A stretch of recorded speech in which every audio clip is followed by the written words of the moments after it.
आप देख रहे हैं न्यूज 24 फर्स्ट एक्सप्रेस और मैं हूं आपके साथ मानवी ठाकुर। शुरुआत करते हैं आज की खास खबरों से।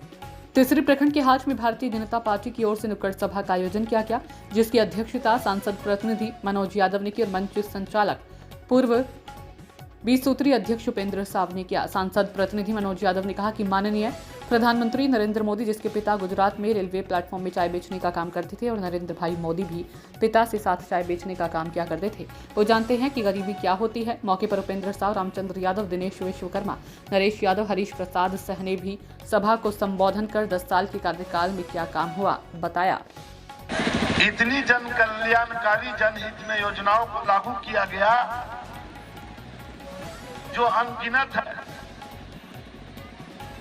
जिसकी गिनती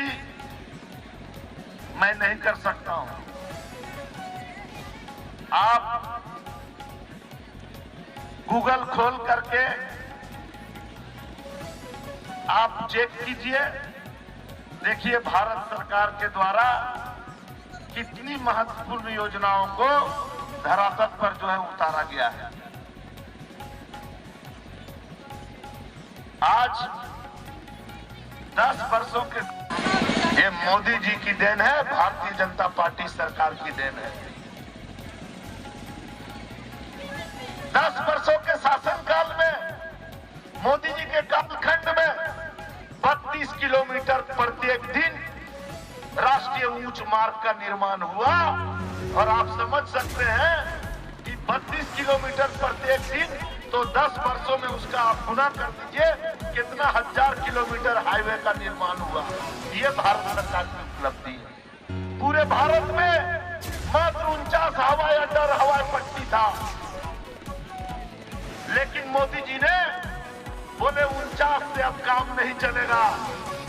भारत की आबादी 150 करोड़ पार कर चुकी है और 150 करोड़ परिवार भारतीय जनता पार्टी का परिवार है, ये मोदी का परिवार है। इसीलिए हवाई पट्टी को 49 से सीधे 2 गुनी इन्होंने करने का काम किया। आप देख लीजिए बाबा नगरी देवघर में पहले एक एयरपोर्ट था, रांची, हम लोग जानते थे, और वो भी आपका अंतर्राष्ट्रीय स्तर का एयरपोर्ट नहीं था। लेकिन मोदी जी सत्ता में आते ही बाबा धाम बाबा नगरी में अंतर्राष्ट्रीय हवाई अड्डा बनाने का काम किया और आज हवाई अड्डा बन करके तैयार है और हम सभी भाई बंधु देवघर से सीधे भारत के किसी भी कोने में जा सकते हैं, दुनिया के किसी भी कोने में सफर कर रहे हैं। ये मोदी सरकार की उपलब्धि और देन है। मित्रों, और अस्पतालों की संख्या कम है, बड़े बड़े हॉस्पिटल अस्पताल महानगरों में है।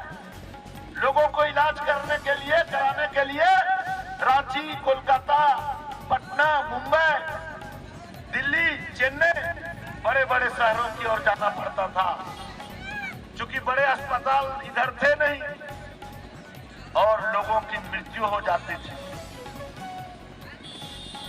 मोदी जी ने चौथा महत्वपूर्ण निर्णय लिया कि आज आप लगभग 73 से 77 एम्स हॉस्पिटल पूरे भारत में बनाने का काम किया और आज एम्स हॉस्पिटल बन करके तैयार है। आप देवघर में ही देख लीजिए, आज all India medical science college जो है तो आपका बन करके तैयार है। और आज मैं पूरे झारखंड की बात करता हूँ, गिरिडीह, कोडरमा, धनबाद, देवघर, आपका बिहार के भी आपका जमुई, नवादा जैसे कई जिलों के लोग देवघर एम्स में इलाज कराने के लिए आते हैं। और